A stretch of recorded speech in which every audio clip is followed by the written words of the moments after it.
Muito bem, meus irmãos. Temos aí novamente fazendo uma pequena reflexão sobre o, o João. Aí, sobre Romanos. Parei no versículo 6. Tem que assistir. Se não assistiu o anterior, não vai entender esse aqui. Mas todo estudo é bom. Estava falando sobre a lei e a graça. Eu ainda vou falar, vou entrar lá na frente, aqui não é o momento, sobre leis. Assim como existe a lei da gravidade, entende? Que você não entende, solta alguma coisa lá de cima, vem para baixo, mas solta a fumaça aqui, vai para cima. A árvore sempre está para cima. Aí os cientistas diziam que o raio não vem de cima, mas vem de baixo, lá para cima, é só uma questão de reflexo. E toda aquela coisa lá a mais que liga o positivo com o negativo. E aí, cocadinha? Se a Terra é magnética, mas as nuvens não. É física. Deixa quieto. E é a lei da física. Os opostos se atraem, né? E os que não são opostos se contraem. A lei. A lei tem. Aí Paulo fala da lei do meu entendimento. A Bíblia também fala da lei moral, cerimonial e penal. Aí tem aquela questão, o que é moral, o que é imoral e amoral. Deixa quieto. Então, nós vamos chegar... Não, eu vou falar sobre a lei lá no capítulo 8, no começo. Aqui vamos falar sobre isso aqui agora. Mas, o que Paulo diz assim, ó, não sabeis vós, irmãos, pois, irmãos, que a lei tem domínio sobre o homem por todo o tempo que ele vive? Isso é uma pergunta. Aí ele faz a comparação da mulher com o marido, aquela coisa lá toda. E aí no versículo 7. Que diremos, pois? É a lei pecado? De modo nenhum. Mas eu não conheci o pecado, senão pela lei. Porque eu não conhecia a concupiscência, se a lei não dissesse, não cobiçarás. Mas o pecado, tomando ocasião pelo mandamento, despertou em mim toda a concupiscência, porquanto sem a lei estava morto. Sem a lei estava morto o pecado. E eu, em algum tempo, vivia sem lei, mas vindo o mandamento, reviveu o pecado e eu morri. E o mandamento que era para a vida, achei eu que me era para a morte. Porque o pecado, tomando ocasião pelo mandamento, me enganou e, por ele, me matou. Então eu vou ficar por aqui. Assim, a lei é santa e o mandamento é santo, justo e bom, logo tornou-se-me o bom em morte, de modo nenhum. Mas o pecado, para que se mostrasse pecado, operou em mim a morte pelo bem, a fim de que pelo mandamento o pecado se fizesse exclusivamente maligno. E aí dizem, é porque sabemos que a lei é espiritual, mas eu sou carnal, vendido sou pecado, e aí é fora. Deixa eu explicar para você. O que Paulo está dizendo nisso aí? Eu já falei em live passada que eu tive uma experiência quando eu estive lá com os índios, lá, aqui em Santa Catarina, Sudeste Paraná. E ali tinha um homem, tinha 2, 3, 4 mulheres, uma mulher tinha 3, 4 homens, um filho era de todos, todos eram de... Era uma comunidade assim que não existia lei. E eu fiquei ali por pouco tempo, tudo olhando tudo aquilo. Depois fui entender meu pai, porque ele casou com 7, 8, 9 mulheres, que teve 42 filhos. Porque era a cultura deles, não existia lei. Não existia alguém que dissesse para eles, isso é pecado. O catolicismo não tinha entrado lá, o evangélico não tinha entrado lá, a Bíblia não tinha entrado lá, eles estavam vivendo. Condenaria Deus essas pessoas não morrer por causa que se tivesse casado com 2, 3 mulheres? Não, porque eles não conheciam a lei. Mas deixa eu explicar para você o que é a lei, então. Aqui Paulo está explicando por quê. Porque existia em Roma, como lá aos Gálatas, na Galácia, uns judeus que viviam só sobre o domínio da lei. E ainda tinha mais. Tinham chamado os sacerdotes, os escribas, os fariseus da época de Jesus, e os saduceus também, como existe hoje. Era mais ou menos assim, porque se não guardasse o sábado, estava morto. Se não fosse da tribo dos 144 mil, estava morto. Se tu não tomar Santa Ceia todo mês, aqueles dias, tu estás morto. Se tu não dás o dízimo, essa expressão eu escutei do R.R. Soares, o bandido, vai pagar porque já está com câncer assim, ó. O zóio está saindo da órbita, vai gastar tudo que tem, vai arder. Presta atenção, o R.R. Soares. Vai acontecer como aconteceu com o Davi Miranda. Ficou uma semana gritando, Senhor, não me deixa morrer, Senhor, não me deixa morrer. Porque, olha o que fizeram com o Davi Miranda. Ninguém sabe, né? Claro, você não sabe. Olha o que fizeram com ele. Ele era um homem forte, um homem saudável. O consagrado homem de Deus, Davi Miranda. Deixa quieto. Não vou falar dele, vou falar da morte dele. Arquitetaram um sequestro de uma das filhas dele. Ele tinha uma filha que era o xodó dele, depois da mulher. Com isso, a história de Davi Miranda, desde o princípio, quando ele saiu da Assembleia de Deus. Ele é oriundo da Assembleia de Deus, o quadrangular da Assembleia de Deus, só que não é da Assembleia de Deus, é o vagabundo do Edir Macedo e o chapéu de couro lá, e o R.R. Soares, e aquele Eduque, e já é tudo aquela laia do lado de lá. Deixa quieto. Senhor, não me deixa morrer. Deu um infarto nele porque arquitetaram um sequestro da filha. E ele sofreu um infarto, mas não morreu na hora. Não morreu. Mas não queria morrer. Senhor, não me deixa morrer. Senhor, não me deixa morrer. Por quê? Porque tinha dinheiro demais. Não era os milhões de almas que estavam aí. Não. Deixa quieto. Sabe por quê? Porque o pecado, a abominação, Jesus disse assim, ó, não pode servir a Deus e a Mamon, quer dizer, o dinheiro, Satanás. Satanás se oculta de atrás da moeda de prata, da cunha de ouro, como Acã se oculta de atrás de 30 moedas de prata, como Judas, como Ananias e Safias, como aquele que queria comprar o Espírito Santo com dinheiro na época de Pedro. Deu para entender, Cocadinha? Deu para entender? Porque não confia em Deus. Deixa quieto. Mas o que mostra a lei agora? Vou voltar novamente para a lei. No Antigo Testamento. Já expliquei na vez passada. Vocês não leem, vocês não escutam. Tem que explicar de novo. Como é que Deus se revela sendo um Deus? Lá para Adão, que lá, será que ele estava lá mesmo em carne e osso? Hã? Como é que Deus se revela para mim e para ti, hoje?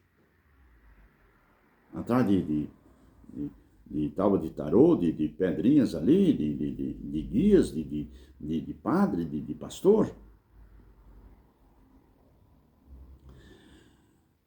Deus começa a falar com Adão, fala com Caim, fala com Enoque, fala com Noé, fala com Abraão, fala com Isaac, com Jacó, daí fala com José, com as 12 tribos de Israel, e assim vai, aí usa os profetas, e chega os profetas até chegar a nós através de quem? Do Filho. Antes Deus falava pessoalmente, depois no Monte Sinai começou a falar coletivamente.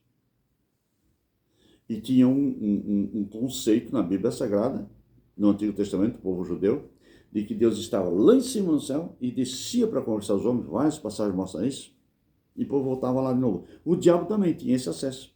Vinha aqui, via a atitude de Zacarias, via a atitude de Jó, e subia lá acusador. O diabo quer dizer acusador. Não sei como é? O Beuzebu quer dizer o deus das moscas, da varejeira, da sujeira, da cacaca. Deixa quieto.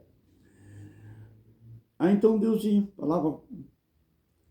No Monte Sinai, Deus quis falar coletivamente. O povo, ó, deitou o cabelo. Está lá no capítulo 20, né? De Êxodo. Aí Moisés disse assim: Senhor, se a tua presença não for conosco, não nos faça sair desse lugar. Deus disse: a minha presença irá contigo para fazer descansar. Vou mandar um anjo. Anjo eu não quero. Eu quero você. E como é que a minha presença vai contigo? Não sei, te vira, és Deus.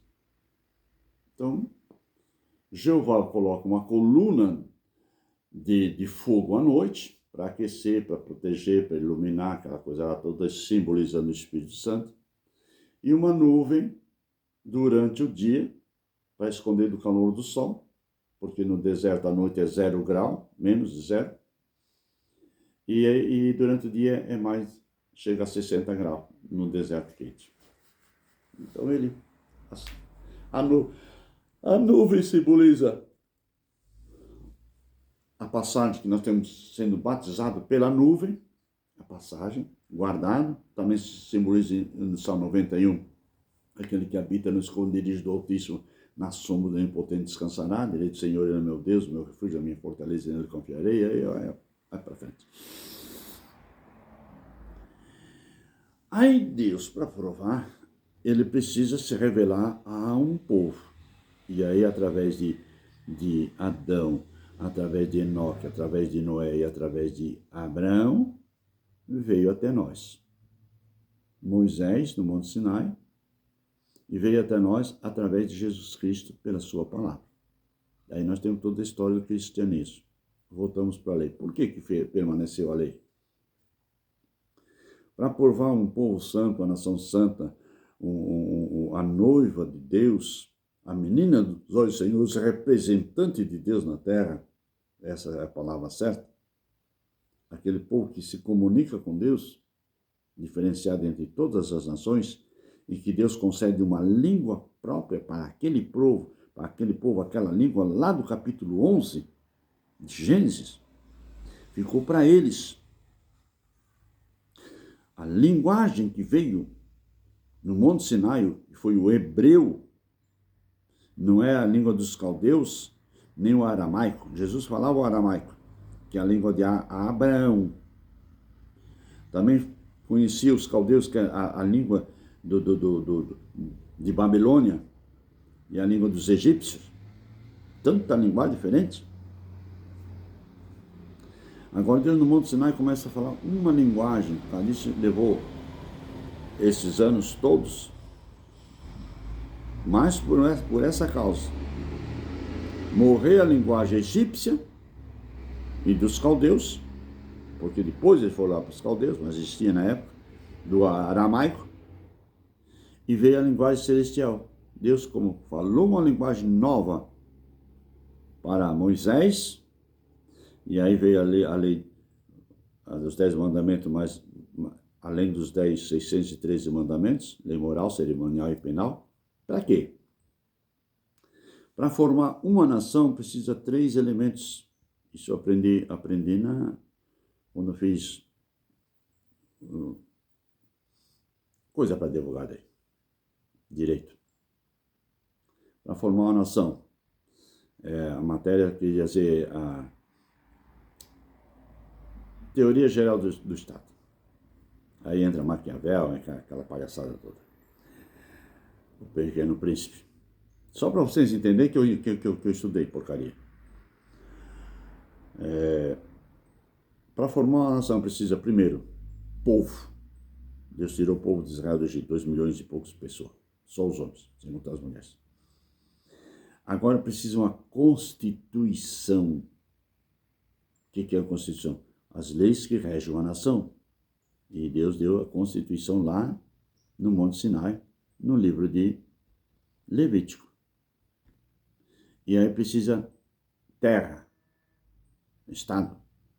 Tirou do Egito e levou para uma terra que manava leite e mel, para se tornar uma nação. Agora temos nós alguma coisa com aquela nação? Nós temos no sentido espiritual, mas não através da lei.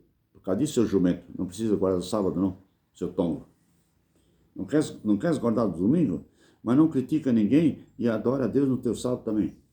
Porque o Senhor é o Senhor do sábado, de segunda, de terça e quarta. Agora, é idolatria eu deixar de fazer todas as coisas como exigia Deus na lei, que não podia andar 1 quilômetro.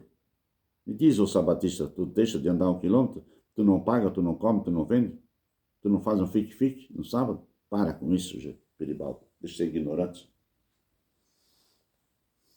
Deixa quieto. Eu tive naquela seita, porque sabatista não é religião, é seita, uns 6 meses. Eu só gostava dos hinos, sou muito bem. Mas quando entrava na palavra, eu digo, meu Deus do céu, estou lendo a Bíblia desde a idade de 13 anos, esses camaradas, será que o Espírito Santo não revela para eles? Porque eles não creem no Espírito Santo. Eles não creem no Espírito Santo. Eles só creem no Espírito de Profecia, que é da Ellen White, uma que veio no ano 1600. Para com isso, Peribaldo. E outros também, o que veio em 1830,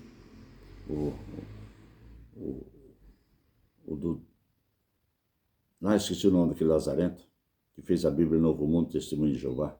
Para com isso. Deixa quieto. Aí veio a lei. Aí eu fui viver no meio dos índios, eles não conheciam a lei. Deus não condena? Porque existe a lei do seu entendimento e a lei da consciência. Aí são julgados no grande juízo pela lei do seu entendimento ou pela lei da consciência. Agora, quando conhece a lei é boa, a lei é mal, a lei... Não, a lei é santa e justa porque ela me mostra o pecado. Então ela me mostra o pecado. É a mesma coisa quando eu vou para... A gente vai viajar, né? Não tem lá a lei do trânsito, seu tombo. Olha a lombada, olha a curva. Olha... Não cumpra para você ver. 60 por hora, lá está o guardinha. Você passou em 80, foi multado. A lei, ela te multa, mas não te condena. Ela te mostra o pecado. O único que vai condenar é se você não aceitar Jesus. Daí você não chega no destino final. O maior pecado é não receber a Cristo como seu único e suficiente Salvador, não reconhecer o sacrifício expiatório na cruz do Calvário. Aí você, infelizmente, renegou o Espírito Santo. O Espírito Santo está trabalhando com você, todavia você renegou, você não quer? Vira as costas. O que aconteceu com Judas? Teve remorso, não arrependimento. Se enforcou. O que aconteceu com Pedro? Se arrependeu. Jesus abraçou. O que aconteceu com o filho pródigo? O que aconteceu com os 2 ladrões da cruz? Um reconheceu, o outro não. Deu para entender, Cocadinha? O ladrão da cruz desceu, guardou o saldo, foi 144 mil, foi batizado com o Espírito Santo, ou passou pelo batismo das águas, nada. Hoje mesmo estás comigo para isso. O que Jesus disse para aquela mulher samaritana, no capítulo 4 de São João? Tu já tivesse 5 maridos, e esse que tu tens ainda não é teu? Estava morto, estava condenado, não podia entrar nem em Jerusalém, nem em sinagoga nenhuma, nem muito menos. E lá no monte Gerizim, que eram os 2 montes da bênção e da maldição, para adorar o Senhor ali. Os essênios estavam lá, onde que Jesus também estava, depois se manifestou-se, quando fez 30 anos. O que ele disse? Jesus disse para a mulher que agora, eu até vou ler para você não pensar que eu estou inventando, né? Porque é triste, né? Trabalhar com gente que não... da mente dura.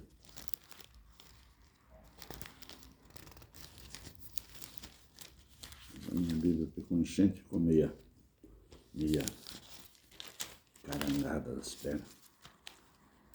Está aqui.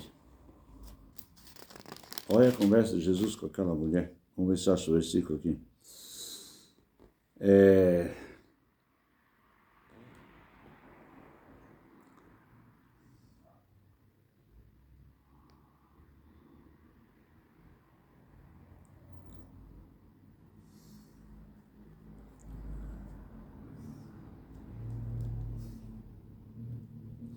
Vamos ler aqui, vamos achar aqui já, para mim não ficar perdendo muito tempo.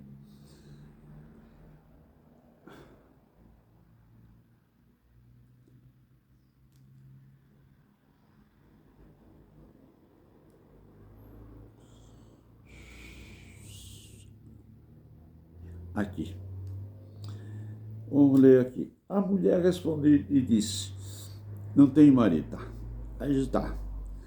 Aí a mulher responde assim, aí ela disse para Jesus, disse-lhe a mulher, Senhor, vejo que és profeta.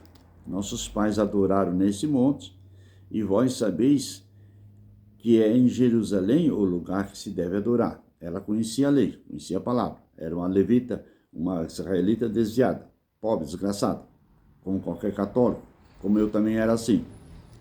Não estou criticando, não estou julgando. E disse-lhe Jesus, mulher, crê-me que a hora vem em que nem neste monte, nem em Jerusalém adorareis o Pai. Não é guardando o sábado, não é guardando a lei, não é ser membro de uma igreja, ainda que é importante, mas continua. Vós adorai o que não sabeis. Vós adorais o que não sabeis. Nós adoramos o que sabemos, porque a salvação vem dos judeus. Presta atenção. Mas a hora vem, e agora em que os verdadeiros adoradores adorarão o Pai em espírito e em verdade. Porque o Pai procura os tais que assim o adorem. Deus é espírito e importa que os que o adorem em espírito e em verdade. Pronto. Agora eu não sou prisioneiro da lei e nem prisioneiro da carne. O Espírito Santo está trabalhando na minha vida, eu sou livre, leve e solto como ave sem ninho. Às vezes eu falo essa expressão e muita gente leva para outro caminho errado. Agora quem domina não é a lei do meu entendimento, nem a consciência, mas o Espírito Santo que habita em mim. Aí Paulo está mostrando a guerra entre um homem carnal e um homem espiritual. Aqui no capítulo 7. E aí, continuando aqui para frente, vamos ver aonde você... De maneira que já não sou eu que faço isso, mas é a lei do pecado. Mas o pecado que em mim habita. Porque eu sei que em mim, isso é, na minha carne, não habita bem algum. E com efeito, o querer está em mim, mas mas não consigo fazer o bem. Porque não faço o bem que quero, mas o mal que não quero, isso eu faço, porque estou preso na carne. Eu estou preso no pecado. Eu não me libertei do pecado. Mas dentro de mim, a lei do meu entendimento diz que eu devo servir a Deus. Isso é um homem que não foi regenerado ainda, um homem que... por exemplo, eu era católico, eu tomava cerveja, mas eu sabia que aquilo não era do agrado de Deus. Mas eu continuava insistindo. Até que um dia, eu já estava fazendo cursilho, eu já estava dando a missa, fazendo a Santa Missa, sacrifício, tocando no teclado. Honra e glória, poder e louvor a Jesus, nosso Deus e Senhor. Na patena adorada ofertamos a Deus Pai, hóstia santa sagrada. Recebei nossa oferta, Senhor, e tudo aí afora. E um dia eu estava fazendo jejum e saí dali conversando com os amigos, a igreja que eu ajudei a construir lá no Morro da Boa Vista, em Rio do Sul. Participava do Clube Juventude de Boa Vista, nós construímos tudo aquilo lá, ajudei a construir, desde criança. Saí dali, fui lá tomar uma cerveja com os amigos. Esqueci que eu estava em jejum. Quando eu botei aquela cerveja gelada no estômago não aguentou. Me deu uma pontada no estômago e me travou. Eu larguei aquilo tudo, mal consegui chegar em casa, me suava todo frio, porque eu estômago ainda cerveja gelada, em jejum, às 10 horas da manhã. Naquele dia eu pedi perdão para Deus, porque eu queria vomitar e não vinha, porque queria vomitar e não vinha, queria vomitar e não vinha. A mãe disse, o que é isso, o que é isso, o que é isso? E eu roxo, dando uma. O estômago vinha para cima, mas o vômito não vinha. Até que ela empurrou sal, ou sal amargo, não me lembro bem. Sal ou sal amargo é a mesma coisa. Ou aquilo desce ou sobe, dá uma desentendida no cara, ele se borra todo, e daí voltou. Aquela cerveja que foi, e até os fígados parece que vinham embora, verde.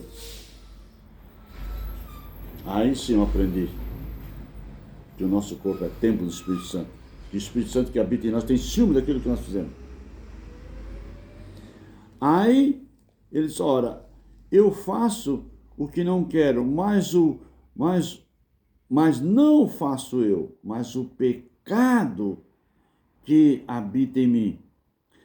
Acho então que essa lei em mim, que quando quero fazer o bem, o mal está comigo, porque segundo o homem interior, tenho prazer na lei de Deus, mas vejo nos meus membros outra lei, que trabalha contra a lei do meu entendimento e me prende debaixo da lei do pecado, que está nos meus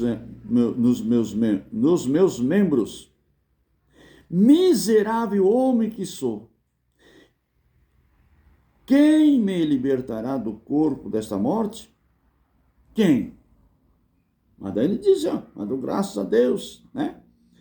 Mas dou graças a Deus por Jesus Cristo, meu Senhor. Assim, eu mesmo, com entendimento, sirvo a lei de Deus, mas a carne é a lei do pecado. Aí Paulo está mostrando um homem que ele está aos pés da cruz. Ele não sabe se fica aos pés da cruz. Quantas vezes eu fui na igreja? Isso era sábado e domingo, a vez sexta. Isso eu saía de lá pingando santidade pelo cotovelo. Chegava a quarta, quinta, eu não volto mais lá. Não sei para ser crente, nem para ser católico, sou uma mesma. Eu vou para... E daí ia de novo. Tomava meus vinhos, minha cerveja, minha malcebir, que eu não gostava de cerveja. E os cuba, e a meladinha. E aí tentava ir, não. Já não servia nem para... Aí me arrependia, tomava um pileque, voltava para a igreja de novo. Eu estava assim. Até que eu olhei para a cruz, como já expliquei na vez passada, um Cristo ressuscitado, e olhei para Hebreus, um Cristo glorificado. Agora, vamos dar uma parada, porque daí eu vou entrar na parte principal de Romanos, que é o capítulo 8, para concluir esse assunto.